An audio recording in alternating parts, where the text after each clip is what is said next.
Evolution is a term to define only one organism, and that's the self. The self is the universe, the self is the Alpha and Omega, God and infinity.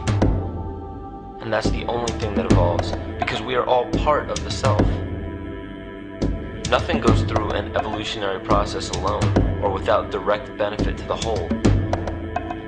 So when you begin to think that there's this controlling elite, this controlling hand behind the curtains leading the planet to destruction, when you think the end is near, the apocalypse, Armageddon, and when you think we as a species are doomed, it is not they, it is you that brought this about.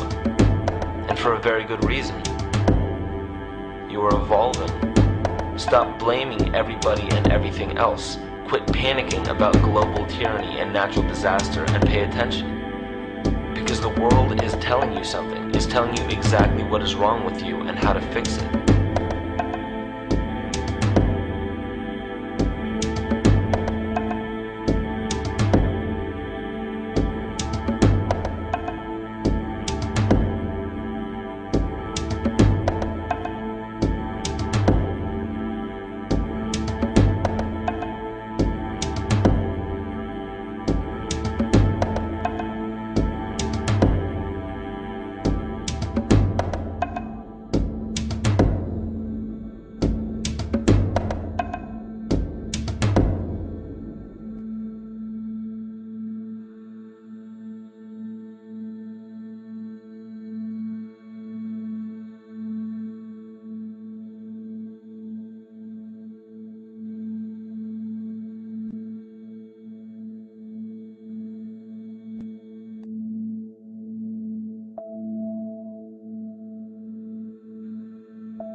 The Earth is believed to have formed 4.6 billion years ago. Within the first 150 million years, it began cooling and releasing gases from the lithosphere, which created the earliest forms of the Earth's atmosphere. Prior to the creation of this atmosphere, the sun's ultraviolet radiation made for uninhabitable conditions. But as the Earth cooled further, water condensed in the atmosphere, and oxygen accumulated, making way for organic compounds. This spawned single-celled organisms, and then plant life. And down through time, the evolutionary chain continued. And then we arrive at a species that does not seem to fit as well as the rest. Homo sapiens' gestation period of 9 months mimics the 3.8 billion year evolution of all life on Earth. The human embryo repeats the evolution of all species.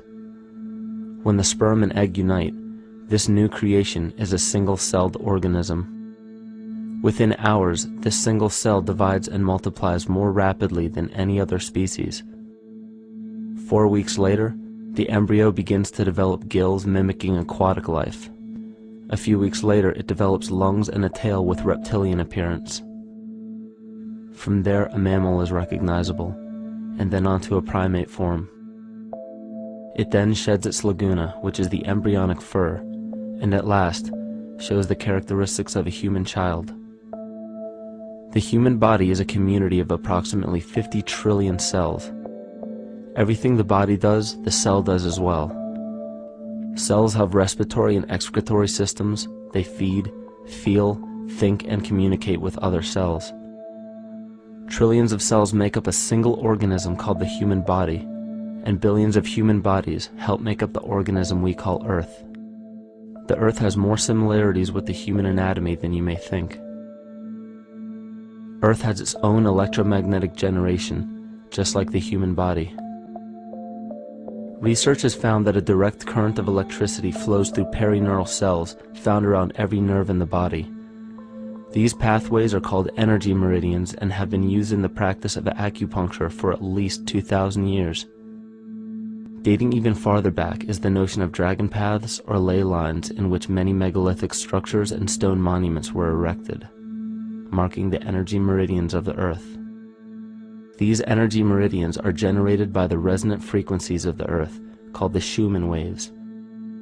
Each planetary body has its own resonant frequencies and is determined by the circumference and diameter as well as the speed of orbit and rotation. The Earth's resonant frequency starts at 7.83 Hz and ends with the 7th harmonic at 43.2 Hz, correlating with the 7 chakras. Ultimately, the greatest discovery of our Earth is its consciousness.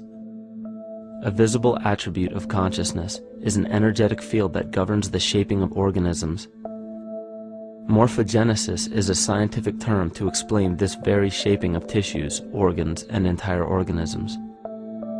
Consciousness is the creative force of the entire universe. It has been given many names such as God, Yahweh, Krishna, nature, the field, and divinity. The entire universe is in fact a single living, conscious organism with complete awareness of itself. The reason why it may seem difficult to comprehend this is because our understanding is typically limited by our language. When we hear the term conscious organism, we tend to anthropomorphize its definition. By giving it human qualities, we mistakenly look past what an organism truly is in the first place. The definition of an organism is any living thing capable of response to stimuli, reproduction, growth and development, and maintenance of homeostasis as a stable whole. Our universe does all of these things. The consciousness of our universe is responsible for the form and purpose that all matter assumes. The Earth's resonant frequencies are a result of its form.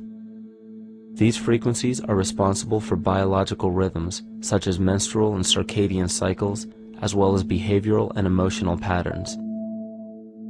The frequencies are then picked up by the flora and fauna, which are biological instruments that respond to the wave patterns.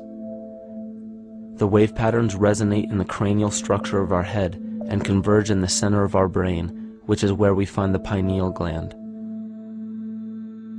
The pineal gland is believed in many cultures to be the spiritual third eye responsible for intuition. Descartes called it the seat of the soul where mind and body meet. Each individual cell in our body receives an electromagnetic impulse from our central nervous system. They receive the very same impulse that was disseminated to every biological instrument from the earth. An explanation of our conscious universe has been attempted by religion, science, and philosophy. The neglect of biological nature from any organism causes illness.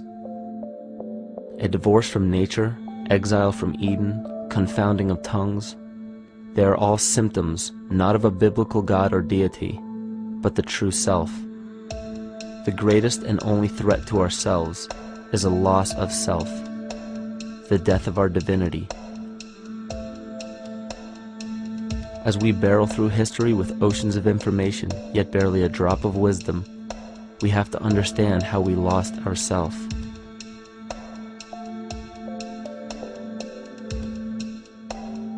In sacred texts and ancient scriptures left by our ancestors, we find an incredible link between stories of creation, a great flood, the war of the gods, the Messiah dying for the sins of man, end-time prophecies, and similar characters. These correlations show up in myths from cultures that supposedly had no contact with one another due to distance in geography and time. The common thread we find that connects all of mythology has its roots in the stars. One of the most revealing accounts is the battle of the gods in heaven and the ensuing flood. In the Bible, Lucifer rivaled the Lord and was defeated and cast down to earth. In the creation myth of the Enuma Elish, we find a similar story of Tiamat being defeated by Marduk and cast down to the abyss of Apsu. In chaos, Tiamat, the mother of them both, Apsu and Tiamat's waters were mingled together, meaning that the chaotic waters of Tiamat were somehow mixed with the sweet waters of Apsu. Apsu was the Sumero-Akkadian god of the abyss beneath the earth. Tiamat, also known as Lucifer, was known as a serpent or dragon and was defeated by Marduk. Marduk was the father of Nebo or Mercury, and Mercury is the same mythological character as the Zoroastrian Mithra, the Egyptian Hermes Anubis, and the Gnostic Hermes Christos. The most recent version of Mercury, however, is the archangel Michael in the Bible, who defeated Lucifer and sent him to the abyss of the earth, or hell. This story is steeped in astrological significance in the Bible and in many other ancient scriptures. This leads to an event in history that is recorded by many researchers regarding the cosmic upheaval and historic deluge. William Commonus Beaumont states, "The flood immortalizes the collision of a fallen planet, later termed Satan, actually a cometary body with our Earth." Consider what this reveals. He postulates that a planet, later termed Satan, fell to the earth, creating the flood we see recorded in the Bible and other myths. Lucifer, or Tiamat, was a planet known to ancient cultures as the Glistening One, the dragon of chaotic salt waters. The light from the sun illuminated this planet's water, which gave it a glow that rivaled the sun's own light, which is where we hear about Lucifer rivaling the Lord. The Lord in this case being the sun, which sustains and gives warmth to the earth. The planet Tiamat, or Lucifer, was destroyed by a cataclysmic event that hurled the watery planet to the abyss of the earth. In the book of Enoch, it reveals, "And behold, a star fell from heaven, and when it fell to earth, I saw how the earth was swallowed up in a great abyss." The myth of the Ute Indians states, "The sun was shivered into 1,000 fragments, which fell to earth, causing a general conflagration. Then Tawats fled before the destruction he had wrought, and as he fled, the burning earth consumed his feet, legs, body, hands, and arms, until at last, swollen with heat, the eyes of the god burst and tears gushed forth in a flood which spread over the earth, extinguishing the fire." This myth resembles the translation of the Enuma Elish by Stephanie Daly in her book Myth from Mesopotamia, which explains that Tiamat's eyes became the source of the Tigris and Euphrates rivers. As written in the book of Revelations, "And there was a war in heaven. Michael and his angels fought against the dragon, and the dragon and his angels fought back. The great dragon was hurled down, that ancient serpent called the devil, or Satan, who leads the whole world astray. He was hurled to the earth." The Roman mythology of Ovid gives the story of Phaeton, which happens to be another name given to the watery planet Lucifer, or Tiamat. This story reveals that Phaeton was a child of the sun and wished to become the sun for a day. Phaeton attempted this feat, and eventually Jove, who is also known as Marduk, destroyed Phaeton, sending him crashing to the earth in flames and put out by a tremendous flood of water from a river unseen before. The common theme we notice here is that of a saltwater planet, the great dragon, Lucifer, Tiamat, or Phaeton, was defeated and fell to the earth, and now dwells in the abyss known as hell, giving us the outline of the story of Lucifer rising up against the Lord and being defeated and banished to rule the underworld. As we know, however, an outline is but a shell of a story. The inner meaning, the spirit of the myth, comes with a deeper understanding of the essence of each planet, not just the physical planet, but the conscious core, because we know now that the proportions and velocity of a planet gives them their own characteristic frequencies, which govern biological and behavioral patterns. These planets reflect the archetypal psychology of man. In ancient times, probably the most important field of research was the study of the heavens. Galactic bodies and their movement through the sky were known to be symbolic of the inner faculties within human consciousness. Within all organisms, outdated science has only explained the physical world measured by our five senses. Only in esoteric religions, mysticism, and quantum fields of science are we to find any attempt at explaining where thoughts and emotions fit into the sense-perceptible world. We also understand now that humanity is a community of cells within the organism of the Earth. The Earth, therefore, is a higher organism that shapes our form and function.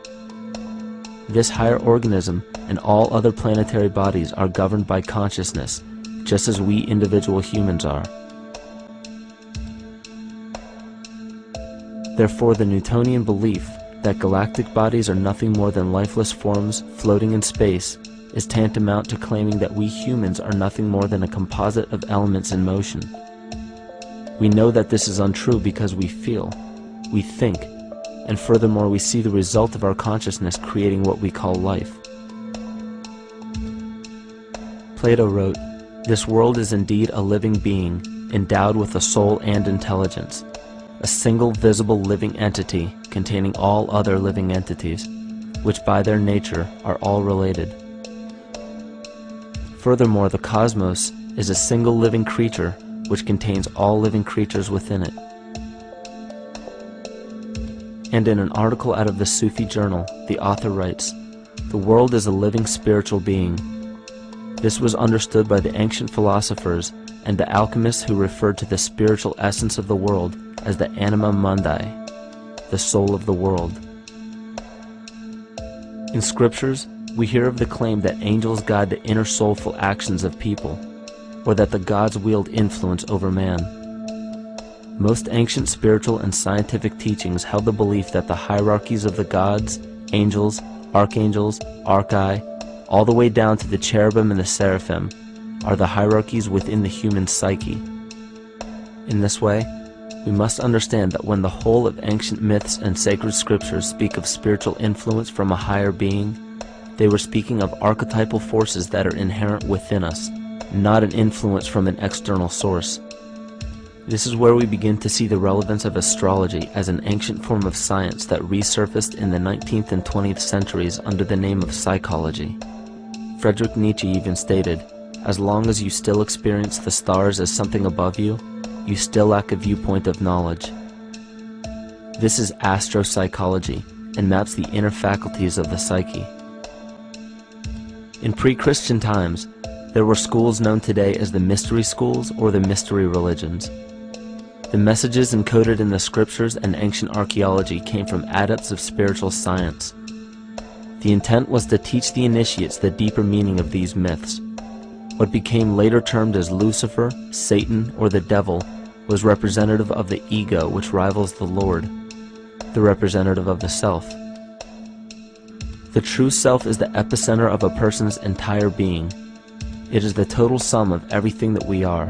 The false ego, on the other hand, is the idea and concept we create about ourselves in the course of our lives, which typically excludes any qualities we don't wish to accept about ourselves. However, humanity has been endowed with the freedom to choose either to obey the true self or to give in to the temptation of the vanity and materialism of the false ego.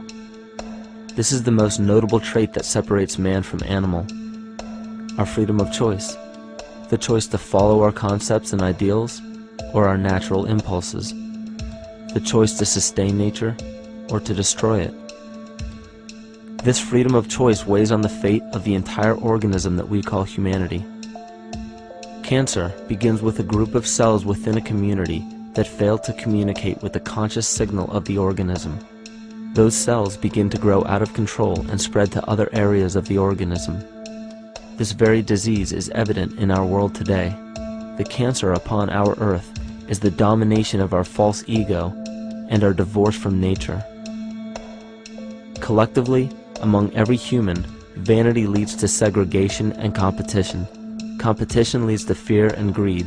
Greed leads to deceit and immorality. And immorality is the breeding ground for illness, waging war on our earth. Every act of hatred and destructiveness in our world begins with self-hate and self-destructiveness. And that all begins with a breakdown in communication.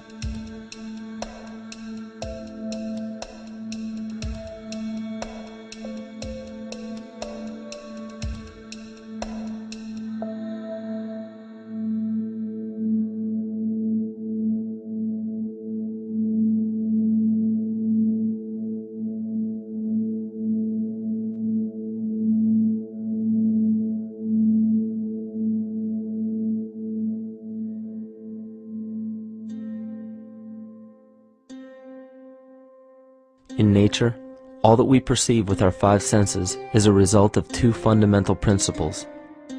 Everything in existence is made of a relationship between vibration and matter. Vibration is a masculine creative force countered by matter, which is a feminine receptive force. Thus begins the principle of duality. We see this duality in ancient myths and philosophies, yet only those philosophies and scriptures that were perverted and raped of the original meaning gave the impression that one polarity was good while the other was evil. The original sages, adepts, and shamans taught that both are necessary, and one would not exist without the other. These two important principles come together to form all things in the universe. This is Kymatica. Even language, logos, the communication of any and all things in nature, depends upon this principle. Pete Peterson, in his works Cymatics, the Science of the Future, stated that nature shows examples of Kymatica in everything.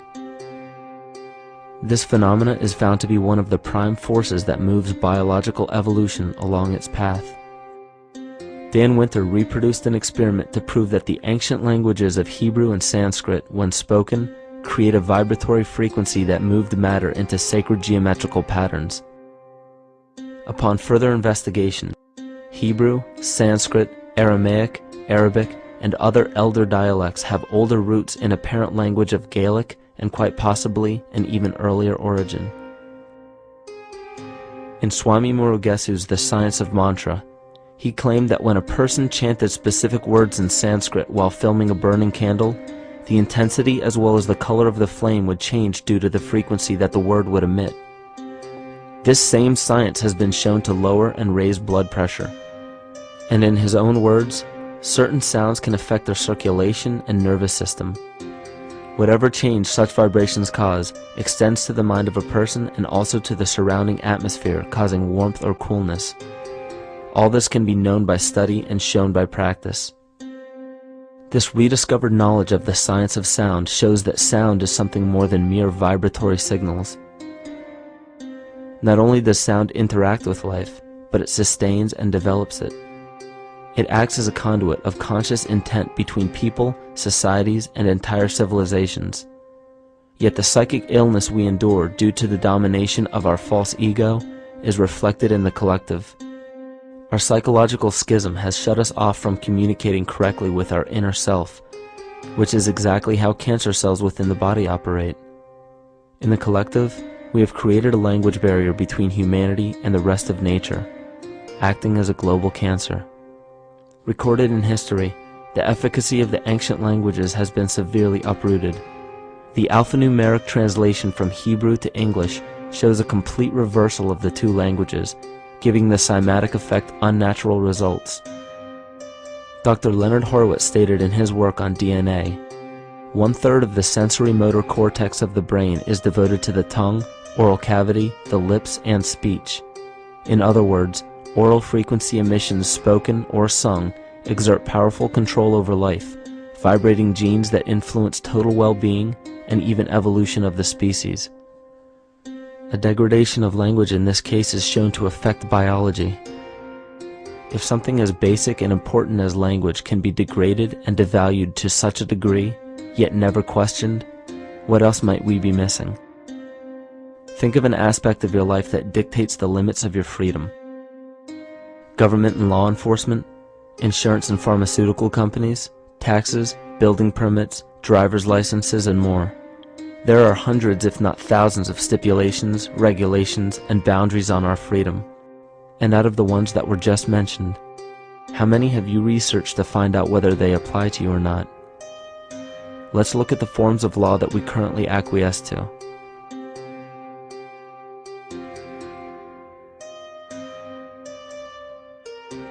A common misconception among people is that any rule or regulation that governs them falls under one category: law. But there are many other forms of law that people abide by without realizing that they simply do not apply to them. Another misconception is that a nation's constitution gives us our rights. A constitution does nothing more than list the rights that we already have. We are born with inalienable rights, endowed to us by our Creator. They are not given to us, and they cannot be given away. The most a person can do with a right is choose whether to exercise it or not. Maritime admiralty law is what's known as the law of the water. It is superseded by civil law and only applies to those who willingly contract themselves into it. The definition of admiralty law is a body of private international law governing the relationships between private entities which operate vessels on the oceans.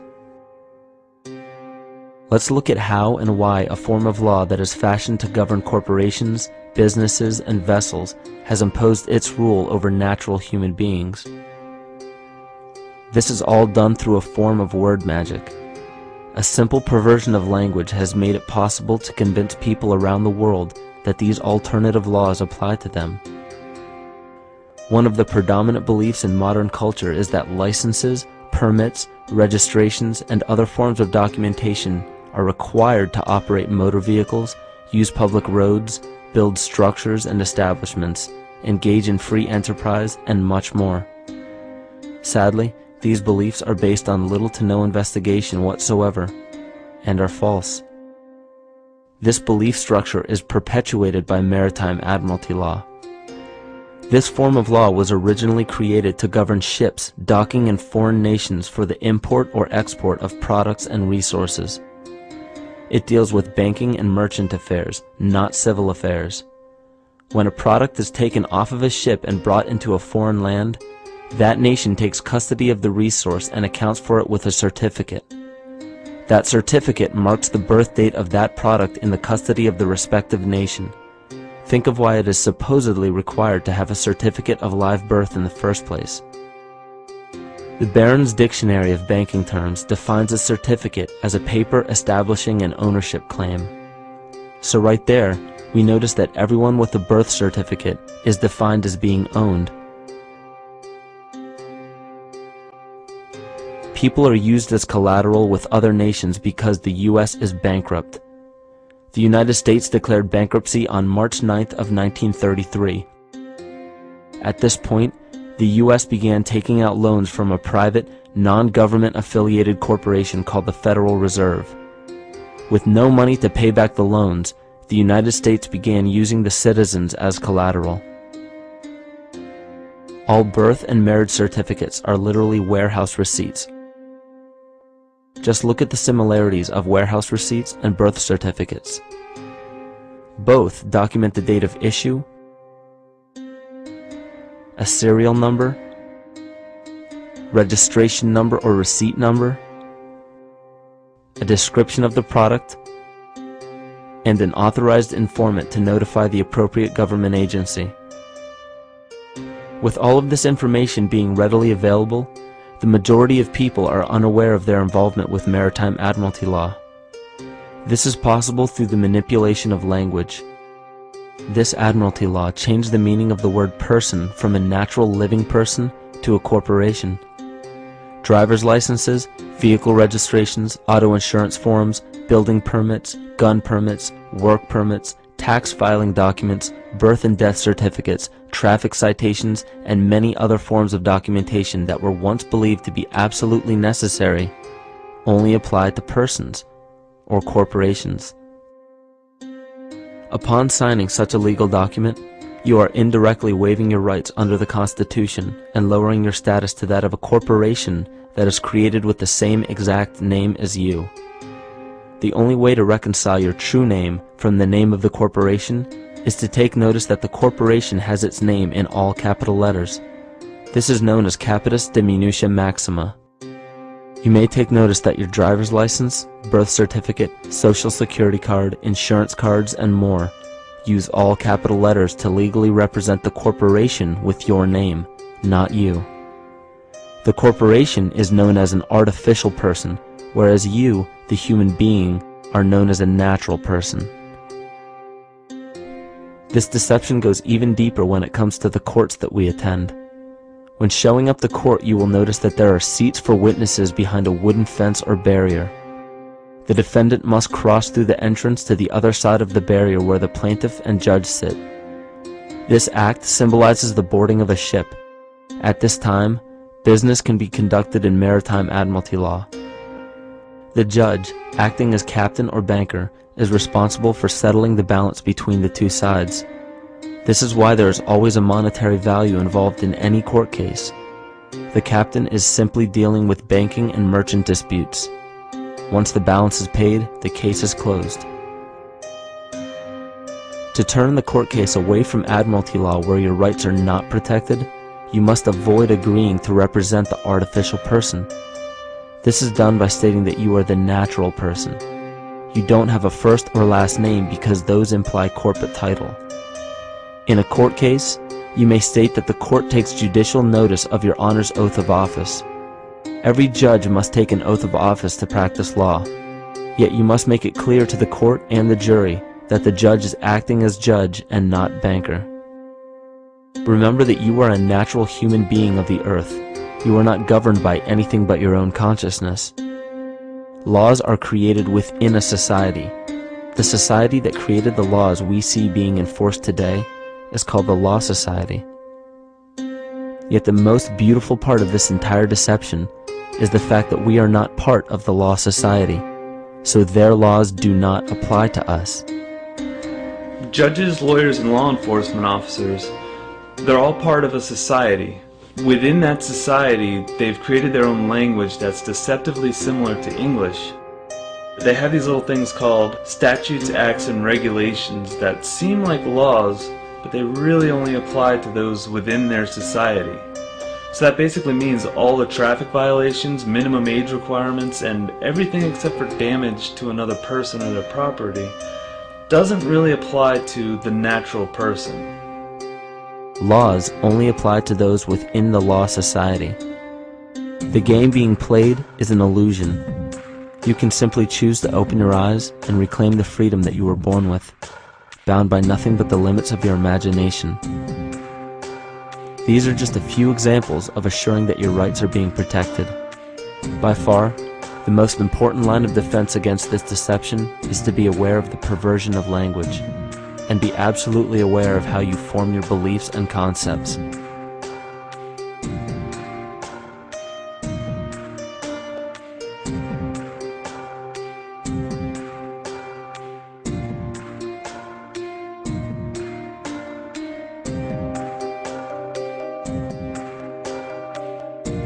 In all forms of the perversion of language, there is a mirror reflection of this in the microcosm of the psyche.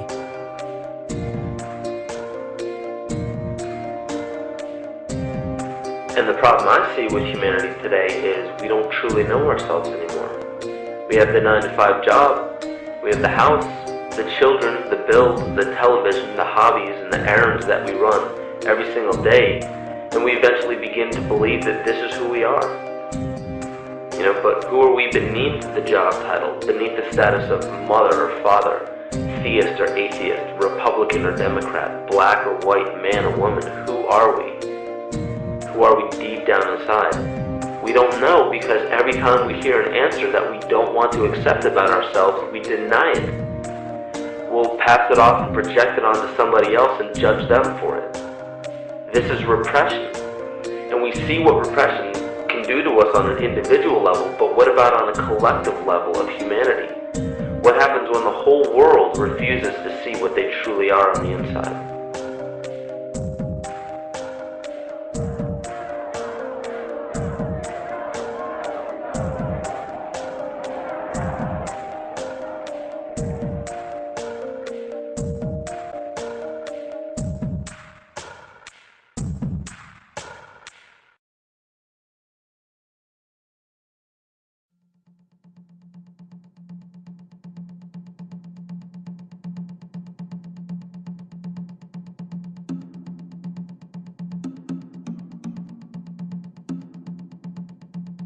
Carl Jung discovered that there is a collective unconscious connected to all humans, meaning that the whole of humanity shares a single mind with one another.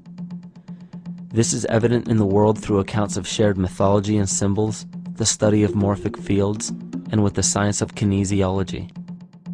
This collectivity is a global example of the unconscious mind of the human body, in which trillions of cells share a similar signal.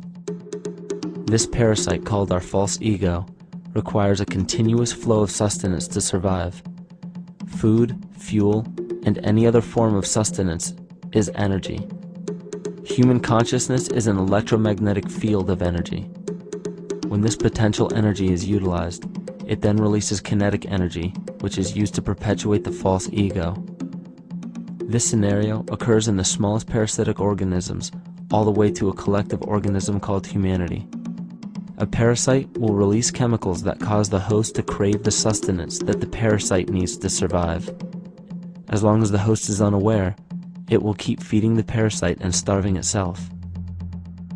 In a similar way, Wilhelm Reich stated that whole societies suffer from a psychosis caused by starving our organic biological impulses. He states that sexual suppression supports the power of the church, which has sunk very deep roots into the exploited masses by means of sexual anxiety and guilt. It engenders timidity towards authority and binds children to their parents. This results in adult subservience to state authority and to capitalistic exploitation.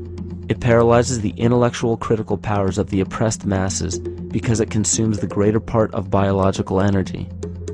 Finally, it paralyzes the resolute development of creative forces and renders impossible the achievement of all aspirations for human freedom. In this way, the prevailing economic system, in which single individuals can easily rule entire masses, becomes rooted in the psychic structures of the oppressed themselves.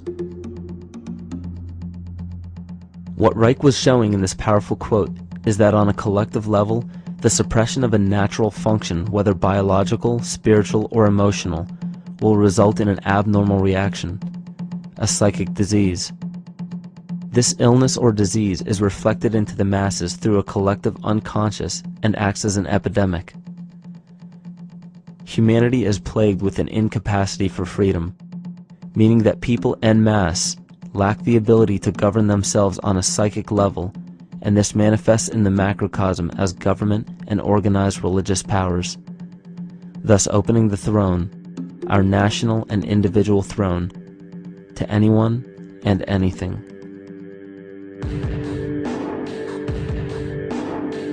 Enter the infamous rulers of the earth, the patriarchs of civilization, political, social, economic, and spiritual dictatorship, psychic tyranny. This simple illness within our psyche, this lack of responsibility and neglect of basic human freedom, has made way for every tyrant that has ever held rule over people on this planet.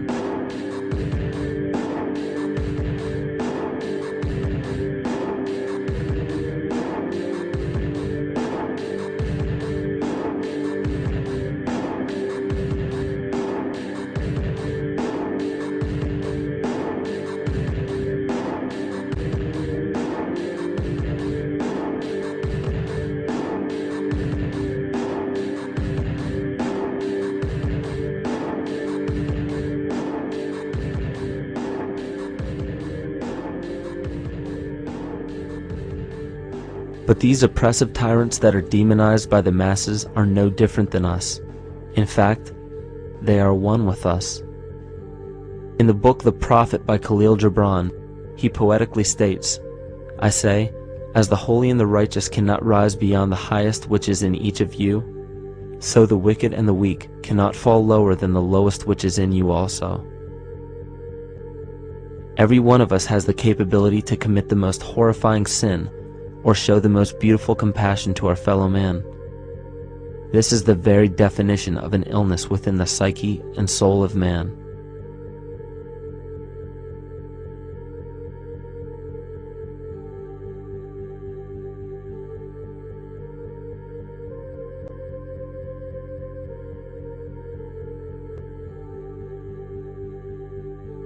Think of any position of power that you believe to be above you. Royal families, government leaders, the United Nations, financial organizations, corporate monopolies, and media juggernauts. These are all facets of our false ego. They are the physical advent of our own sickness. They require our conscious participation, our conscious energy to survive. Because without our cooperation, without supplying them with the sustenance of complicity, they starve. Their very nature depends on our desire to be ruled, and a typical symptom of the illness among humanity today is our continuous denial of our illness. Repression. We consistently repress those qualities we choose not to accept about ourselves. This is why it is so difficult to see the false ego and its multiple manifestations for what they truly are.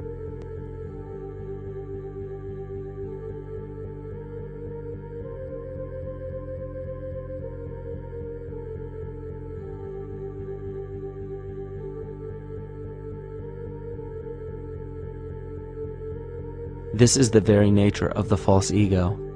It acts as a red herring to distract us from the freedom we truly have.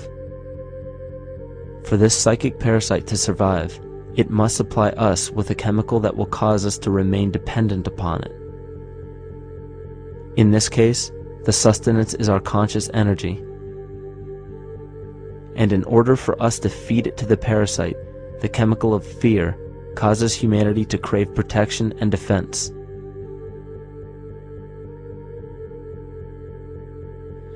The functions of the body to survive can be broken down to two basic functions for any organism to survive.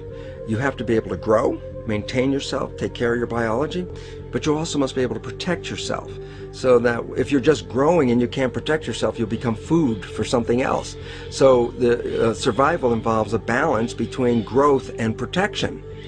Through the history of human civilization and through human evolution, we recognize that our nature is to be in a state of growth, and that our protection is only supposed to be used to, help us out of that threatening moment. You can't be in growth and in protection at the same time. So the significance is, when we see a need of protection, the stress hormones in the body shut off the blood vessels in our viscera or gut, which is the part of the body for growth. Well, the issue is, if you took the blood from the viscera and moved it out to the arms, then you left no blood in the viscera. That means no growth. But you're ready to fight. And when your fighting is finished, then the blood returns back to the viscera and you grow again. But in the world that we live in today, it's 24/7 fear.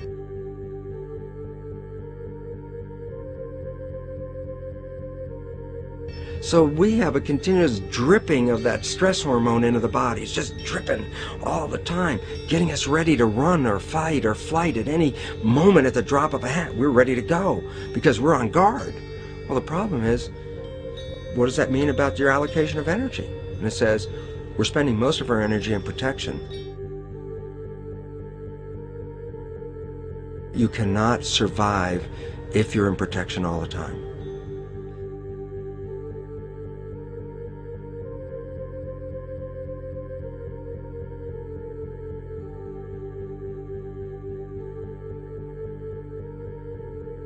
And if the parasite can control the nature of the fear, it can then create a fear among us that only it can defend us against. A recent physical manifestation of this comes from Zbigniew Brzezinski, former Secretary of State who also supported President Barack Obama. In his book, The Grand Chessboard, he states, as America becomes an increasingly multicultural society, it may find it more difficult to fashion a consensus of foreign policy issues, except in the circumstance of a truly massive and widely perceived direct external threat. Even the Reichsfuhrer of the Nazi Party, Hermann Göring, sums up this game of supply and demand perfectly when he stated, "The people can always be brought to the bidding of the leaders." That is easy. All you have to do is tell them they are being attacked and denounce the peacemakers for lack of patriotism and exposing the country to danger. It works the same in any country. It also works the same in every individual psyche. Just remember that the false ego has only one desire: to become greater and more powerful than the true self. This illness causes us to believe that we are separate from nature. This is why we see such a rise in the dependency of technology. This is why we see such little stewardship for the earth and the environment. And this is why we see bigotry, racism, sexism, and every other form of discrimination possible that leads to crime, violence, wars, and eventually, the global destruction of the organism. This endless state of fear, confusion, and segregation our world seems to live in is a symptom of the false ego creating a false threat.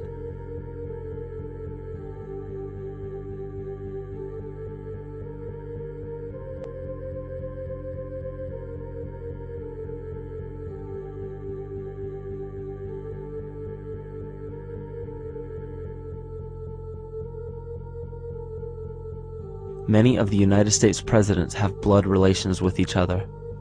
The Bush lineage has blood ties to a great number of former presidents. George Washington, Millard Fillmore, Franklin Pierce, Abraham Lincoln, Ulysses Grant, Rutherford Hayes, James Garfield, Grover Cleveland, Teddy Roosevelt, William Taft, Calvin Coolidge, Herbert Hoover, Franklin Roosevelt, Richard Nixon, and Gerald Ford. Michael Tessarion points out in his work that Bush is closely related to every European monarch on and off the throne, and has kinship with every member of Britain's royal family. Bush's family tree can be documented as far back as the early 15th century. He has a direct descent from Henry III and from Henry VIII's sister Mary Tudor. He is also descended from Charles II of England. And we also find that George W. Bush is a direct descendant of Godfrey de Bouillon. Godfrey was the first king of Jerusalem after he recaptured it from the Saracens, which was the name for the Islamic faith during the Middle Ages. It is interesting to note that the current occupation of the United States in the Middle East was re-established by the same family, George Bush Sr. in 1991, and again by George Bush Jr. in 2003. George Bush Jr. is then found to be a cousin to both opposing candidates of his 2 terms in office, Al Gore and John Kerry. Democratic President Barack Obama also has blood ties with George W. Bush, as well as Gerald Ford, Lyndon Johnson, Harry Truman, James Madison, and the British Prime Minister Sir Winston Churchill. On the opposing side of the 2008 presidential ballot, John McCain is descended from Robert the Bruce, King William I of Scotland, and also Godfrey de Bouillon. Probably one of the most interesting facets of the bloodline relations is the fact that the whole British royal family has descent from the Muslim prophet Muhammad through the Arab kings of Seville. This bloodline was passed through the kings of Portugal, Castile, and eventually down to King Edward IV. This is a very, very different story from what you hear the media pumping out every day, being this idea of lineal superiority. It's completely debunked according to the foremost authority of aristocratic lineage, Burke's peerage. And this just goes to show that there's the true story, and then there's the manufactured illusion, the front that's given to the public.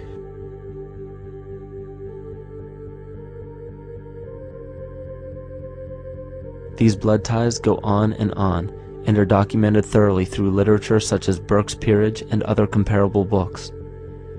The point of all of this is that we find not just the same people, but the same intent within the people who have held high positions of monarchy, dynasty, aristocracy, and democracy in the past and present, and they are all related by a physical and symbolic link.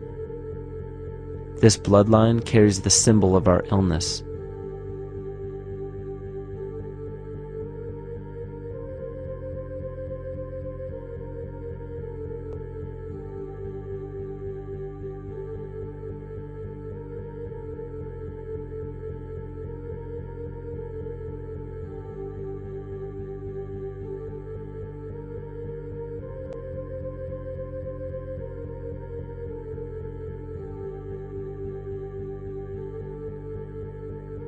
The symptoms of our psycho-spiritual illness are the wars, terrorist attacks, artificial or man-made disasters, and leader figures.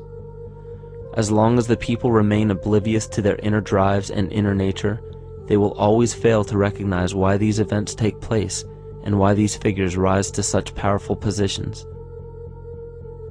The reason why we have failed for thousands of years to conquer these archetypal rulers permanently is because for thousands of years we have been fighting the symptoms of an illness and not the root cause. For every corrupt government that falls at the hands of a revolutionary, oppressed people, 2 more will rise in its place every time, because the root cause of a corrupt government does not exist in the individual leading that government. It exists within the psyche of every individual, because an unaware host to a deadly parasite will do anything to avoid accepting his own incapacity for freedom.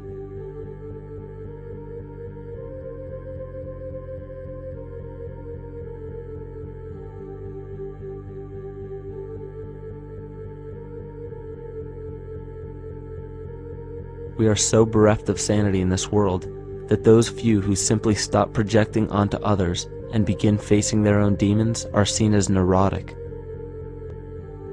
An article written in the 1950s states that studies showed that individuals who had been isolated from their familiar social and cultural environment became neurotic. This shows that when those individuals had no object to identify their darker emotions with, they began to see these things in themselves, that which they refused to recognize before, and were unaware of why they appeared and how to cope. Facing our true inner self is virtually unknown in our world today. This is why no matter how many civilizations rise and fall, it is our collective consciousness that creates our governing apparatus, not individual people.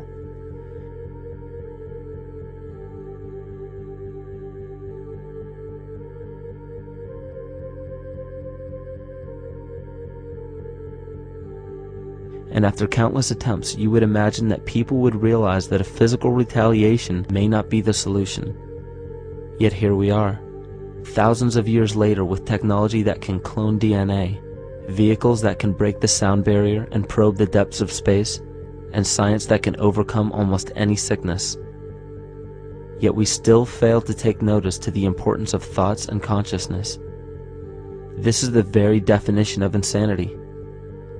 And every single one of us is responsible for this psychic epidemic, because we're killing the messenger and paying no attention to the message.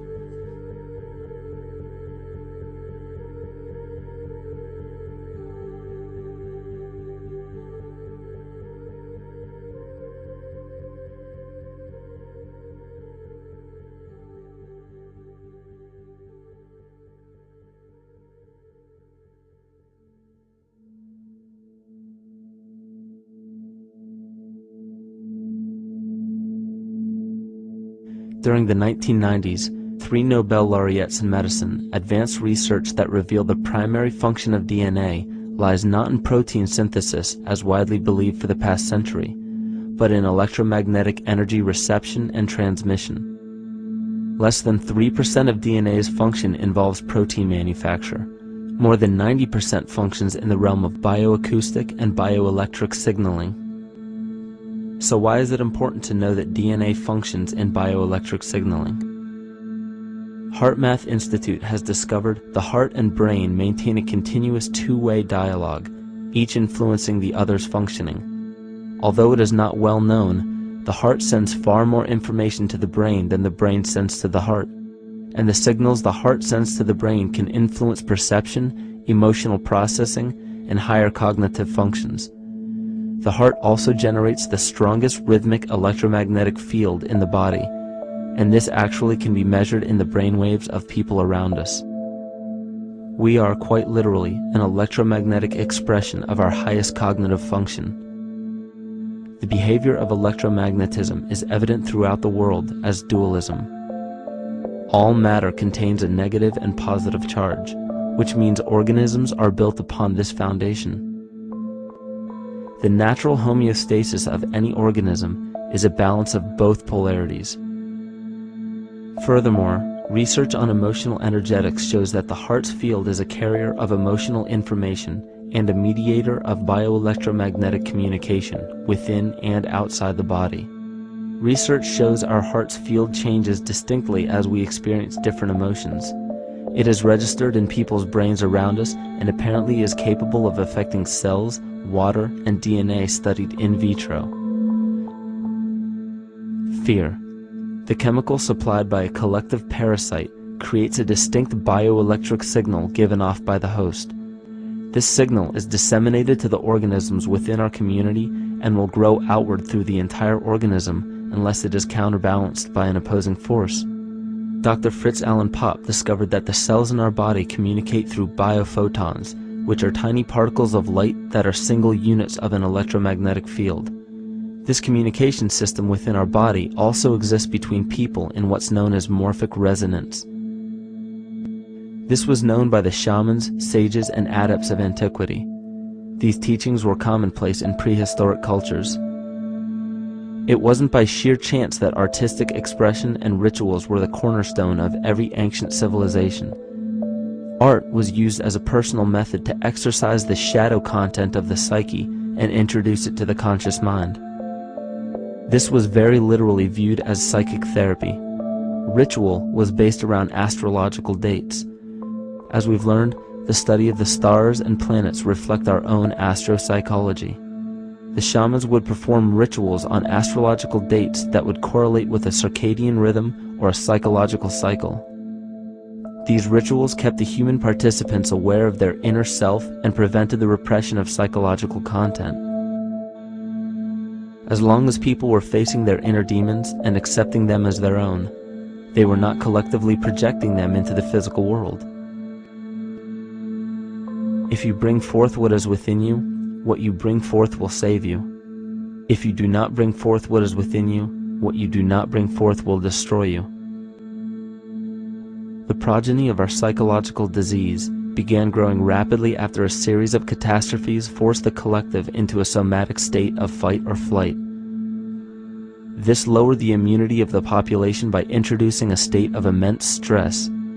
Our body becomes more susceptible to illness under stress. In this manner, humanity fell ill when entire bodies of land were swallowed up by the floodwaters.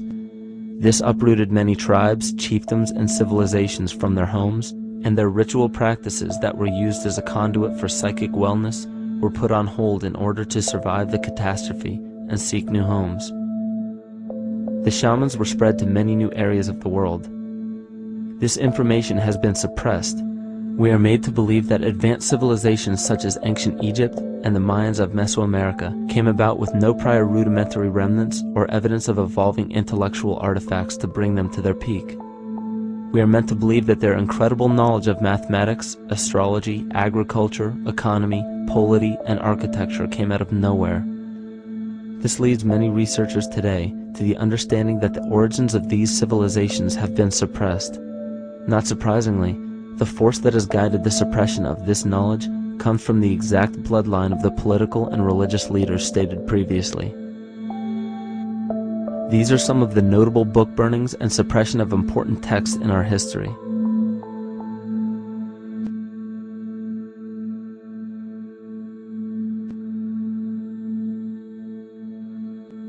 Yet after all of this suppression, there are still remnants of the dispersion of elder civilizations in nearly every country. There is tremendous evidence of ancient cultures visiting North America long before the conventional belief of European colonization.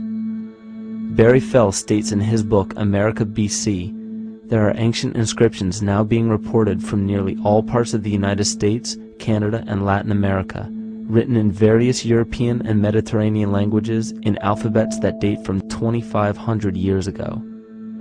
William Commonus Beaumont wrote, "The Toltec and Maya civilizations never originated on American soil, but appeared there full-blown, with a well-defined art and system of hieroglyphic writing which possesses affinities with Egyptian.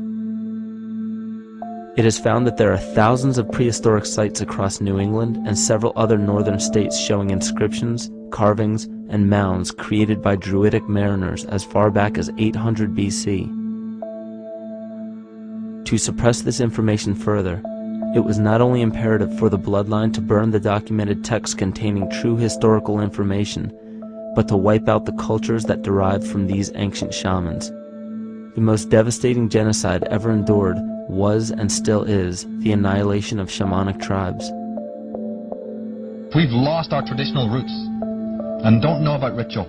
The dragon dances and the ghost dances of the Native American Indians, what do you think that was all about?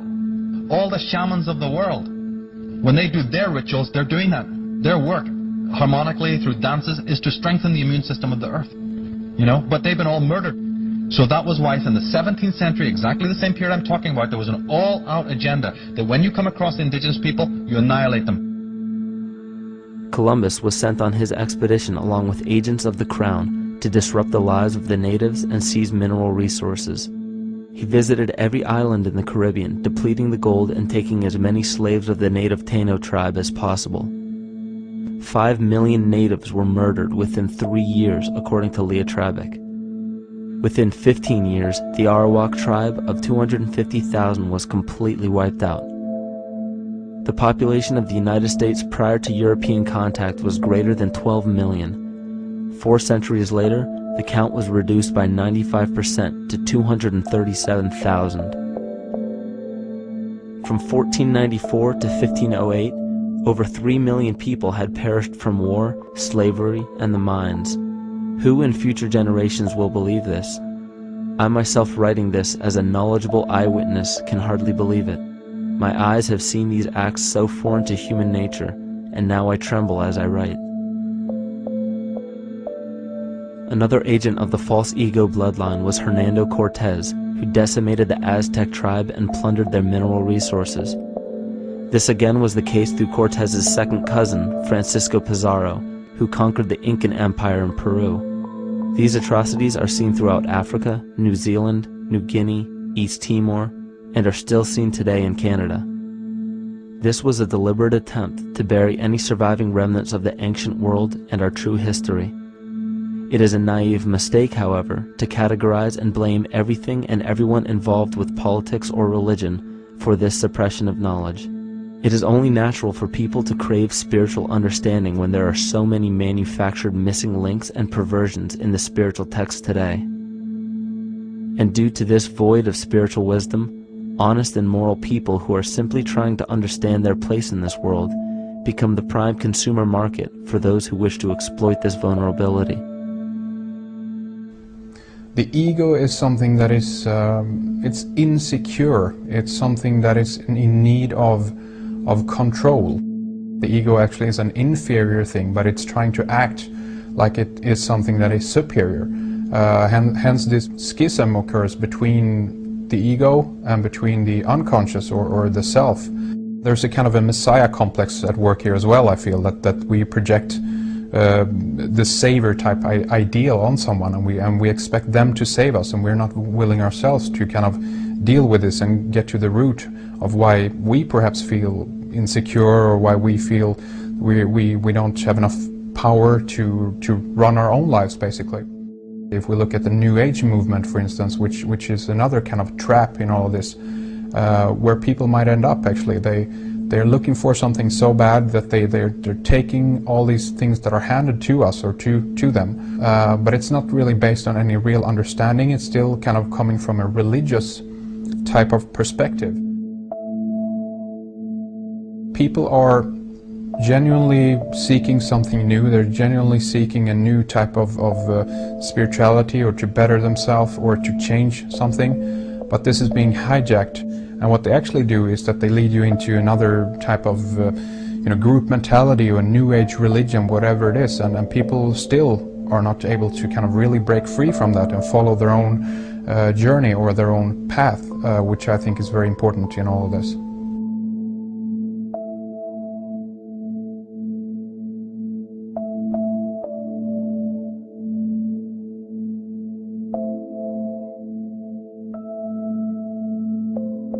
In the pre-Christian era, there were several cults of incredible power, most notably the stellar, solar, Saturnian, lunar, and mushroom cults. It is simple to see that worshippers of the lunar goddess comprised of the lunar cult. The worship of sun gods were indicative of the solar cults. The Saturnian cult, which consisted of Phoenicians and Canaanites, worshipped El or Eli. The biblical exodus of the Hebrews from Egypt showed that they entered Canaan and merged the lunar cult of Isis, the solar cult of Ra, and the Saturnian cult of El to form Isis, Ra, El. Israel.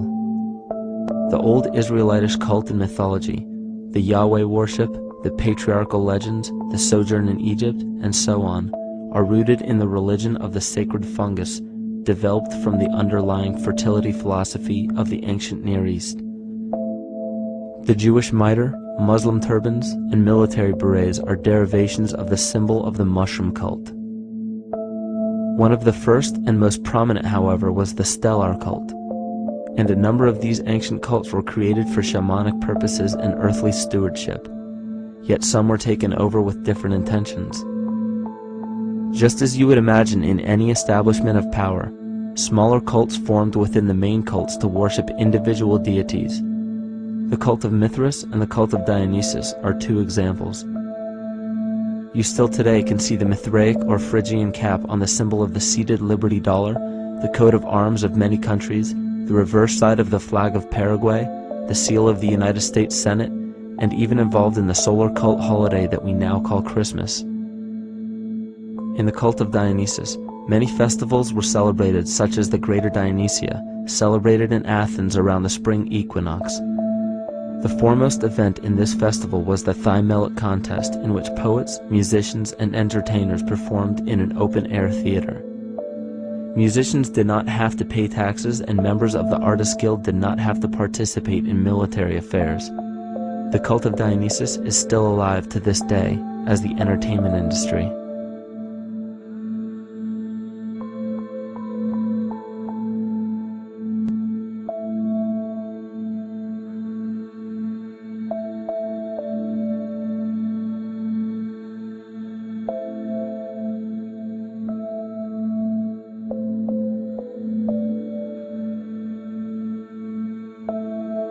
These cults still exist in many important positions of power throughout the entire civilized world. Yet the most important function of these groups is to manufacture the consent and complicity of the people. The conscious mind is the creative mind. It's the one that has your personal identity into it. It does the real thinking. And then there's a subconscious mind. Well, there's no entity in it. The subconscious mind is the equivalent of a tape player. It records behaviors, and then at the push of a button plays the behavior. It's automatic. It's a very convenient thing, because then we don't have to relearn all the time. Once you know it, you can make a pattern. The problem is that the basic patterns of belief and behavior that are programmed in the subconscious mind came from our teachers, primarily our parents, our family, and our community. So most people don't even understand how easily we're influenced by our environment. Every person that we encounter, every single situation that we're faced with, every little word that's said on television may not seem too influential to our conscious minds, but your unconscious is designed specifically to let every environmental signal influence you without your awareness. So the question is, are we leading conscious or unconscious lives? And now neuroscience has told us in the unfolding of our lives, only 5% of our life is controlled by our conscious mind, and 95% of the time controlled by the subconscious with programs from other people that were installed in there. And the problem is, it means when those programs are playing, we don't see them. And the skeptics will sit there and say, consciousness, archetypes, astrology? No. We create things with our hands, not our minds. Archetypes aren't physical. They can't influence me. But when you think of the fact that we're only conscious of this small little fraction of our behavior, what we don't realize is that entire countries, entire civilizations that think they're free and independent, but are unconsciously too afraid to be free and independent, they will beg to be governed. And if they can't do it themselves, who do you think will consciously or unconsciously take that responsibility? It usually ends up being that strong, masculine, animus archetypal figure. When we think we're in danger, we're not looking for our mother to nurture us. We want our father to protect us. And right on cue with the age of fear, this age of catastrophe, the age of this parasite, we see masculine domination. And one of the primary conduits for giving our responsibility and our conscious energy away is money. We surely don't want to admit that our dependency on money is flawed, because that would imply that the fault is our own. And God forbid we take responsibility for our lives, so we blame the money. This is the cornerstone of the entire illusion being built around us by the false ego. Money is said to be the root of all evil, yet it cannot be evil because money is only a symbol. Symbols carry only the faith and spirit of the observer. This means that the symbol of paper money evokes and surfaces the evil intentions and inherent flaw of our false ego. Money only exists because we agree to accept it as valuable. And to further illustrate our incapacity for freedom, we've given the control of our faith-based money to a private corporation instead of the federal government. There is no law stating that we have to use Federal Reserve notes as currency. We choose to because we fear the alternative: independence.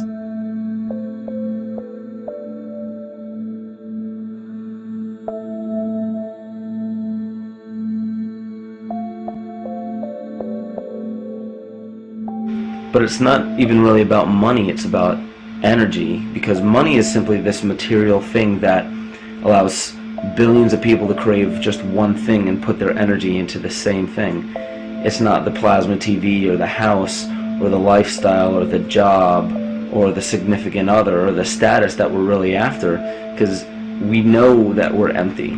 These people feel sadness and loneliness and void just like anybody else, and they either want to fill that void with materialism because they think that that'll make them feel better, or they want to sedate the void feeling with material possessions. So it all comes back to this feeling of having to put our dependency into an external source, something that we have absolutely no control over. What we're seeing right now is with all the competition of each other destroying each other, wars, competing for material existence, raping the planet and tearing it apart to get some pieces of it to hold in your hands and say you won the game. Every one of those moves is destructive, not just of the planet, but of human civilization, because human civilization will thrive with cooperation and will die with competition. And if you operate from these truths, then you end up with the extinction that lies before us. You see, we all have demons, so to speak. We all have inner demons in our lives, but we expect to see devilish monsters or dark apparitions when you think of a demon, kind of like what you'd see in the cinema. But our demons are really the people in our everyday lives, the people that we argue with, the people that we envy or hate, the ones we physically or emotionally harm in some way, shape, or form. And it's not because we envy or hate qualities in these specific people as much as we hate the fact that they remind us of ourselves. They reflect qualities about ourselves that we wish we had more of, or that we wish we didn't have at all. So what do? We alleviate that pain not by fixing or fighting our own demons, but by harming the people that remind us of our demons, by harming the people that remind us of the things that we don't like about ourselves. And when we become frustrated that we're not in control of our emotions because we don't really know what's affecting our emotions, we take it out on others. We take it out on absolutely anything else that can show us or act as a catalyst for our hatred. And so we do the same thing to animals. Animals are perfect because they can't defend themselves. And it's a perfect catalyst for our inner aggression, our confusion, our hatred. Just take it out on something absolutely helpless. Just imagine how unconscious a person has to be of his or her actions to torture or mutilate or brutalize any living thing.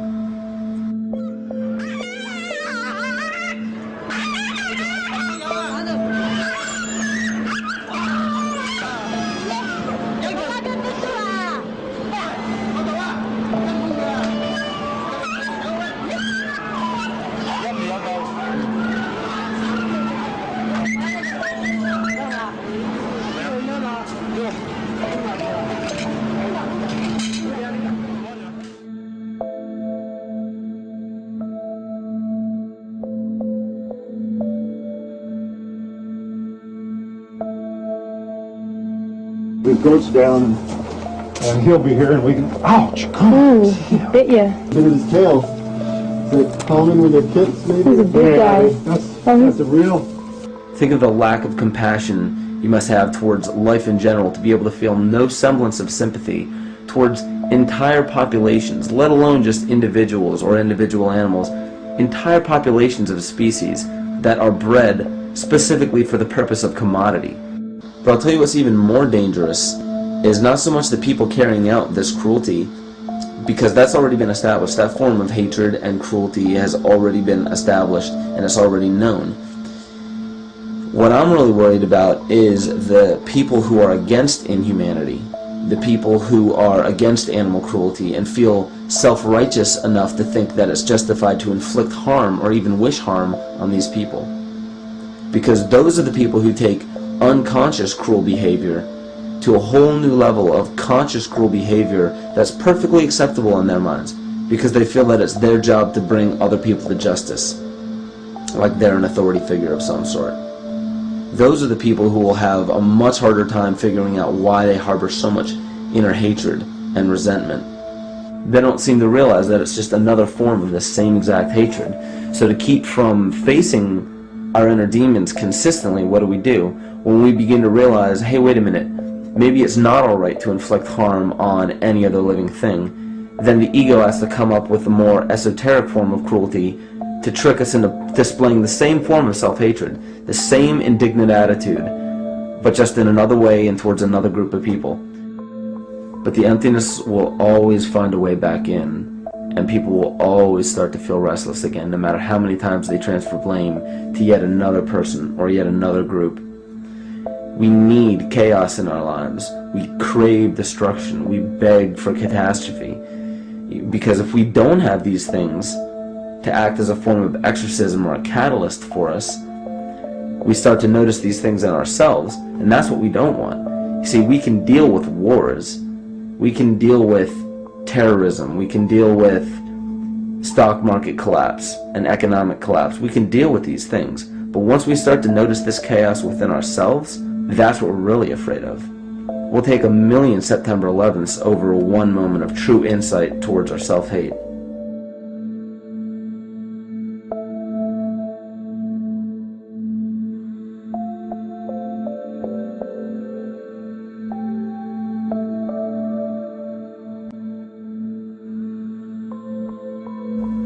And you know, the most interesting part of all of this is we encounter things every day, every single day, that we either accept with open arms or that we reject violently. The interesting part is not really what we're accepting or rejecting as much as what it is inside us that makes us feel compelled to a certain thing or repelled from a certain thing. There's this fundamental dual behavior of muscular strength or weakness, attraction or repulsion. And what's interesting about this is when you realize that consciousness, awareness, that intangible essence that animates all matter into what we see around us as life, that is where you will find the origin of this dual behavior. It's been explained as the inhalation and exhalation of Brahma, the contraction and the expansion of Ahriman and Lucifer in an anthroposophical setting, the active and the passive qualities in electricity, the masculine and feminine qualities, yin and yang, existence and nothingness. These are all ways to explain the same behavioral process that begins with awareness. It begins with consciousness. And if you get rid of all the images and concepts in our minds of these sayings in your head and just try to feel the difference between the two polarities, you'll begin to notice that all of the different scenarios and possibilities that are playing out in the world all spawn from this common origin. You'll have 1,000,000 people telling you why the Bible is supposedly the Word of God and that you should follow it word for word. And then you'll have another 1,000,000 claiming that it's a form of mind control and not to believe any of it. Everybody will tell you to beware of this or watch out for that. This is good information, this is bad information. And I just have to wonder, what makes anyone an authority figure enough to say that something is true or false? And why are you denying or accepting anything based on the suggestion of another person? Why aren't you making that decision for yourself? Information is information. There's no such thing as good or bad information. It's all what you do with it. I say let everything be your Bible. Give every piece of information, every person, every event or scenario or situation an honest and open mind. Because then it's your responsibility to respond to it in the way that you choose. Not following the herd, not following convention, it's your responsibility. And that's the point when, no matter how many people tell you you're wrong or right, you're not dependent upon their approval. If we at least question our own actions, question our own thought process, and make a conscious decision to what we feel is right every single day, that's what I believe to be divinity. That's true shamanism. And that, to me, is what it really feels like to be alive.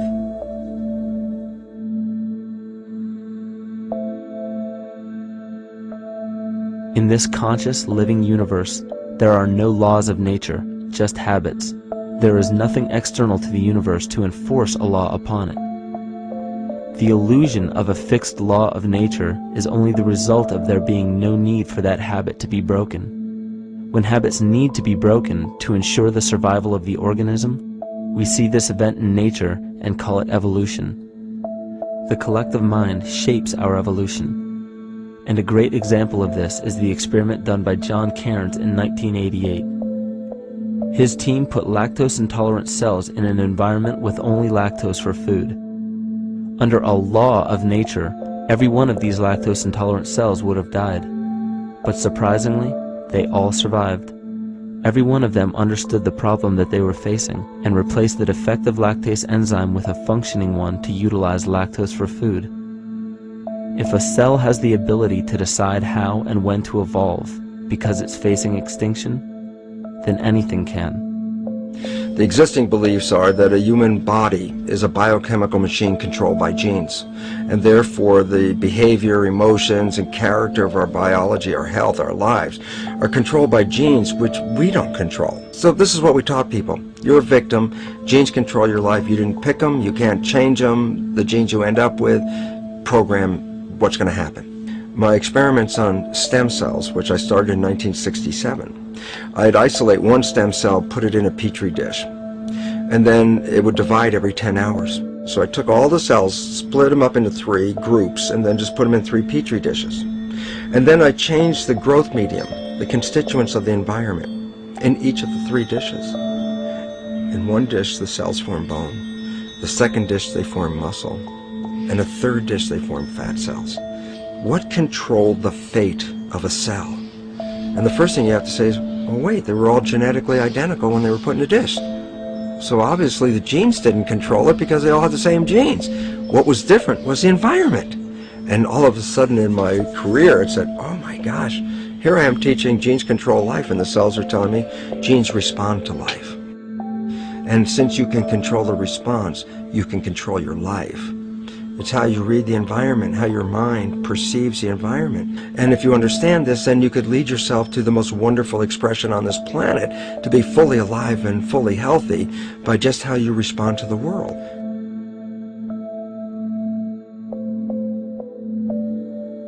In the face of financial collapse across the world, political and religious wars raging tirelessly, and an ever-growing feeling of being lost and void of meaning, there is a great amount of energy being pushed to the surface of the collective mind. Evolution does not come about gradually. It happens in spurts and fits, and comes about due to a tremendous need for the organism to survive. We are now at a point in history where we will choose. We will choose to become sovereign or remain dependent, to face our true self or continue fighting a ghost, to become well or allow this disease to grow, to live or to die. The choice is yours.